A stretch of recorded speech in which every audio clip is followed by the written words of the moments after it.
திரைசீலை கிழிந்து இருக்கிறது. இயேசு செஞ்சிட்டார் திரைசீலை கிழிக்க வேண்டியது. உள்ள போகிறது யார் வேலை? ஆனா பாருங்க, நம்ம அப்பா எவ்வளவு நல்லவர் தெரியுமா? அதுவும் நம்ம உள்ள போக மாட்டோம்னு அவருக்கு தெரியும். அதுக்காகவே பரிசுத்த ஆவியாரை அனுப்பி தள்ளு தள்ளு தள்ளுன்னு அவர் பின்னாடி இருந்து தள்ளிட்டு இருக்காரு நம்மள. நம்ம அப்பா எவ்வளவு நல்லவர் பாருங்க. திரைசீலையும் கிழிச்சு இன்னைக்கு நீங்க போய் நிற்க ஆண்டுக்கு ஆள் தேவை. அவர் பேசிக்குவார். ஆனா நீங்க பாடணும். எனக்கு பாட்டே வராது, எனக்கு ஜெபமே வராது, எனக்கு ஆண்டரை எனக்கு பேச அதெல்லாம் எனக்கு தெரியாது, யார்கிட்டயாவது போய் குறி கேட்டுக்கிட்டே இருப்பேன் வாழ்க்கை ஃபுல்லா. என்ன திரைச்சீலை ரெண்டாக கிழிந்து விட்டது. இயேசு கிறிஸ்து திரைச்சீலையை ரெண்டாக கிழித்து விட்டார். அது உள்ள போறதுக்கு நீங்க ரெடியா அப்படின்னு பிரின்ஸு கேட்குறாங்க. அதுக்கப்புறம் என்ன சொல்றாங்க, நீங்க இப்போ அப்பா வந்து ரொம்ப நல்லவர், நம்ம உள்ள போறதுக்கு பயந்து நிற்கிறோம், அவர் பரிசுத்த ஆவியானவரால் நம்மளை தள்ளி தள்ளி உள்ள அனுப்புறாரு, அப்போ கூட நம்ம போறதுக்கு பயமா இருக்குது, இதனால நம்ம ஜபம் பண்ணுறதுக்கு பயப்படுறோம், பாட்டு பாடுறதுக்கு பயப்படுறோம், இப்படி கர்த்தருடைய வேலைகளை செய்யறதுக்கு ரொம்ப பயப்படுறோம். நம்ம பாருங்க, அவர் இயேசு கிறிஸ்து அந்த திரைச்சீலையை ரெண்டாக கிழிஞ்சிட்டாரு அப்படின்னு பிரின்ஸு சொல்கிறாங்க. இங்கே அந்த காலத்தில் இயேசு கிறிஸ்து வாழ்ந்த காலத்தில் இதெல்லாம் நடந்தது. அதாவது இந்த திரைச்சீலைன்றது சும்மா கிழியல, அதுக்கு முன்னால் எவ்வளோ பாடுகளை அவர் பட வேண்டியது இருந்தது. ஏன்னா அந்த 33 வருடம் காலங்கள் அந்த எதுக்காகனா இந்த திரைச்சீலை ரெண்டாக கிழிறதுக்கு தான். அந்த அவர் ஒரு இடத்துல வேறொரு இடத்துல சிலுவையில் அறையிறாங்க. இவர் இந்த நிகழ்ச்சி நடக்கிறது அந்த ஆசரிப்பு கூடாரத்தில், இது வேறு இடம். அப்போது அவர் அங்கே உயிரை விட்ட உடனே இங்கே என்னாச்சு, அங்கே அந்த திரைச்சீலை ரெண்டாக கிழிஞ்சு போச்சு. இப்படி அந்த திரைச்சீலை கிழித்துக்கு முன்னால் எவ்வளோ வேலை நடந்துக்குது பாருங்க. அவர் எவ்வளோ தன்னுடைய சக்தியை செலவு செய்திருக்காரு, வலியை தாங்கியிருக்கிறாரு, பல அவமானங்கள் நிந்தைகளை தாங்கியிருக்கிறாரு. இப்படி இருந்தால் அந்த மக்கள் வந்து அந்த திரைச்சீலைக்கு உள்ளே போகிறதுக்கு இன்றைக்கி பயப்படுறாங்கன்னு பென்சி சொல்கிறாங்க. இங்கே அந்த திரைச்சீலை கிழிஞ்சதுக்கு எதனால் கிழிஞ்சதுன்னா நம்ம பாட்டு பாடுறதுக்கும் ஜபம் பண்ணுறதுக்கும் கிடையாது. கர்த்தரை குறித்து இயேசு கிறிஸ்து குறித்து நம்ம பாட்டு பாடணும், தைரியமாக ஜபம் பண்ணணும் மணிக்கணக்கில் அப்படின்றதுக்காக அது இந்த திரைச்சீலை கிழியல. அதாவது இந்த இயேசு கிறிஸ்துவின் பாடுகளே அது நம்முடைய வாழ்க்கையை மையமாக வச்சு தான் அங்கே நிகழ்ந்தது. பைபிளே வந்து நம்முடைய வாழ்வியலை மையமாக வச்சு தான். இப்போ இந்த பைபிள் வந்து அறிவு செயல்பாடு பற்றியும் நம்முடைய சரீர செயல்பாடு பற்றியும் அங்கே எழுதி வச்சுக்குது. பல விதமான உதாரணங்கள், உவமானங்கள், ஊமையங்களால் அங்கே மறைமுகமாக இவ்வளோ விஷயம் சொல்லிக்குது. எதை சொல்லியிருக்குது, நம்முடைய அறிவு எப்படி செயல்படணும், நம்முடைய சரீரம் எப்படி செயல்படுது, அந்த சரீரத்தில் உணர்வுகள் எப்படி செயல்படுது, அந்த உணர்வுகளால் ஏற்படும் விளைவுகள் என்ன, அதை தான் இந்த பைபிளில் முதல் கடைசி வரைக்கும் எழுதி வச்சுக்குது. அதை வந்து இவங்க என்ன செய்கிறாங்க, இந்த பைபிளை வந்து பாட்டு பாடுறதுக்கும் ஜபம் பண்ணுறதுக்கும் தான் பயன்படுத்துகிறாங்க. அதெல்லாம் நமக்கு ஒரு பிரயோஜனமும் கிடையாது. அந்த விஷயத்துக்காக பைபிளில் இயேசு கிறிஸ்து வந்தார், அந்த அவ்வளோ பாடுகள் பட்டார்னா அதுக்காக அல்ல. நீ அவர் குறித்து பாட்டு பாடுறதுக்கும் ஜபம் பண்ணுறதுக்கும் அதுக்காக அவர் அந்த பாடுகளை படலை.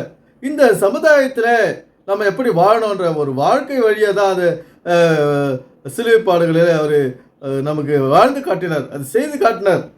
அந்த கருப்பொருளையும் உண்மையும் இன்னைக்கு கிறிஸ்தவர்கள் புரிந்து கொள்ள இன்று வரை உலகம் முழுக்க இருக்கிற கிறிஸ்தவர்களும் சரி மற்றவர்களும் சரி யாரும் இந்த உள்ளான விஷயத்தை ஆழமான ரகசிய மறைபொருளையும் யாரும் விளங்கி கொள்ளலை. அது என்னன்னு பார்த்தா நம்முடைய சரீர செயல்பாடையும் நம்ம அறிவின் செயல்பாடையும் அங்கே பைபிளில் இந்த மாதிரி நிகழ்ச்சிகளுடைய இயேசு கிறிஸ்து கடைசியாக அவர் மரிக்கும் வரை நடந்த நிகழ்ச்சிகள் எல்லாமே இப்படி தான் சொல்லிக்குது. இதை மையமாக வச்சு தான், நம்முடைய வாழ்க்கையை மையமாக வைத்து தான், நம்முடைய அறிவு செயல்பாடையும் நம்முடைய சரீர செயல்பாடையும் மையமாக வைத்து தான் இங்கே இந்த பைபிளானது முழுமையாக எழுதப்பட்டிருக்குது.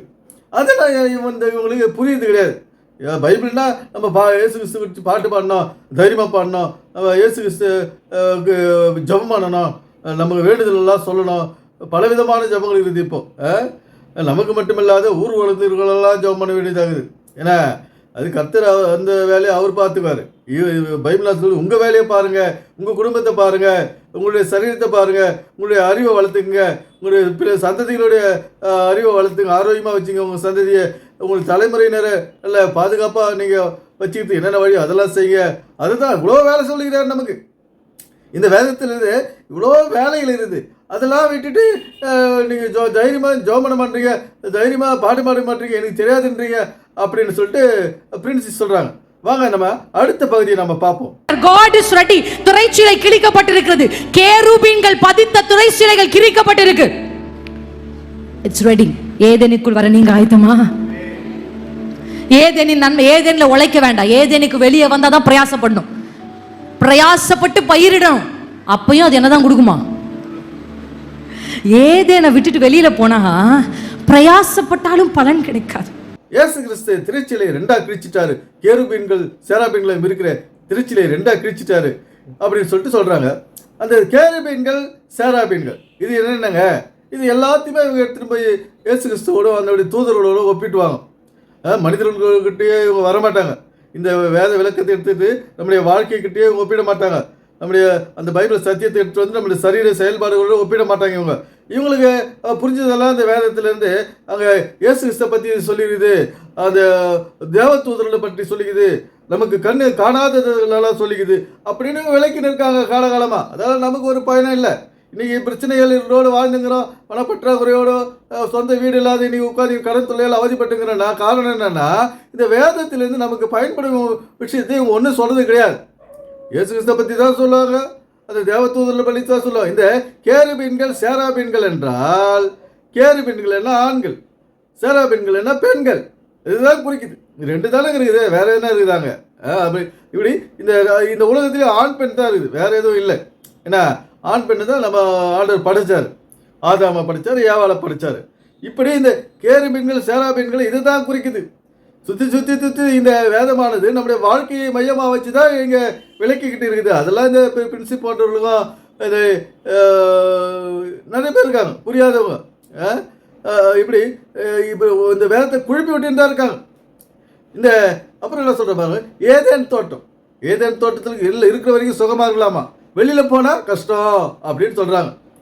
இங்கே ஏதேன் தோட்டம்ன்றது நம்மளுடைய சரீரத்தை குறிக்குது. அதாவது நம்மளுடைய வாழ்க்கையில் நடக்கிற விஷயத்தை தான் அந்த ஏதேன் தோட்டமாக உருவாக்கி நம்முடைய சரீர செயல்பாடுகள் எப்படி செயல்படுதோ அதுக்கேற்ற மாதிரி அந்த ஏதேன் தோட்டத்தை உண்டாக்கி இப்படியா இங்கே அது அமைப்பை கொடுக்குறாரு கர்த்தர்.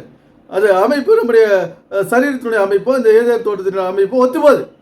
முதல் படைப்பே இப்படி நம்முடைய வாழ்க்கையோட சரீரத்தோடு ஒத்து போகுது. அப்போது பிரின்ஸ் என்ன சொல்கிறாங்க, அதில் இருக்கிற வரைக்கும் ஜாலியாக இருக்கலாம், அதை விட்டு வெளியில் வரும்போது தான் நம்ம என்ன தான் பண்ணாலும் நம்மளுக்கு கஷ்டம் வந்துனே இருக்கும் அப்படின்றாங்க. இவங்க இந்த வேதத்தை சரியாக புரிஞ்சிக்காதனால தான் வெளியில் வந்த பிறகு கூட இன்றைக்கி கஷ்டமாகுதுன்னா இந்த காலம் வரைக்கும் நம்ம கஷ்டப்பட்டுக்கணும்னா. ஏன்னா இந்த கருப்பொருளையோ மையப்பொருளையோ இவங்க விளங்கிக்கிறது கிடையாது. வேதத்தில் உண்மைகளை இவங்க விளக்கி கொள்ளாத இருக்கிறதுனால நமக்கு இவங்க மற்றவங்க எடுத்து சொல்ல முடியல.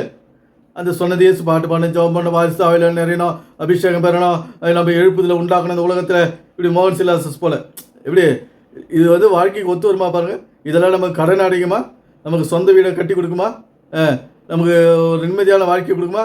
ஆவியில் நேரணும், அபிஷேகம் நேரணும், நீ சர்ச்சுக்கு வரணும், கண்ணம் போடணும், காணிக்க கொடுக்கணும், இருக்கிற 10 பைசாவை பிடிக்கின்னு போயிடுவார். இதெல்லாம் சொல்லிட்டு காணிக்க வாங்காது இருப்பாருங்களா? இது இருக்கிற 10 காசையும் பிடிக்கின்னு போயிடுவாங்க நம்மகிட்ட இருந்து. அப்போ எங்கிட்ட நமக்கு நல்ல வாழ்க்கை நம்ம இந்த உலகத்தை வாழ முடியும்? இப்படி இந்த ஏதேன் தோட்டமானது நம்மளுடைய சரீரத்தை தான் குறிக்குது. இந்த சரீரத்தை பாதுகாக்க வேண்டும், பண்படுத்த வேண்டும். கர்த்தர் என்ன சொல்கிறார், அந்த ஏதேன் தோட்டத்தை கொடுத்துட்டு நீ பாதுகாத்துக்கொள், பண்படுத்து அப்படின்ற சரீரத்தை நம்ம பாதுகாக்கணும், பண்படுத்தணும். அது அந்த வேலை தான் நடக்கணும். அடுத்தது நம்முடைய வேலைகளை சரியாக செஞ்சால் நம்மளுடைய வாழ்க்கையில் நல்லா இருக்கும், பிரச்சனை இருக்காது, கஷ்டம் இருக்காது, கடன் இருக்காது, ஒரு சந்தோஷமான நிலை நமக்கு கைக்கூடி வரும்.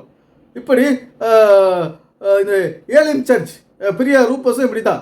இப்படி இவங்க புரியாத ஒரு விஷயத்தை தான் இங்கே சொல்லி நிற்கிறாங்க காலக்கணக்கில்.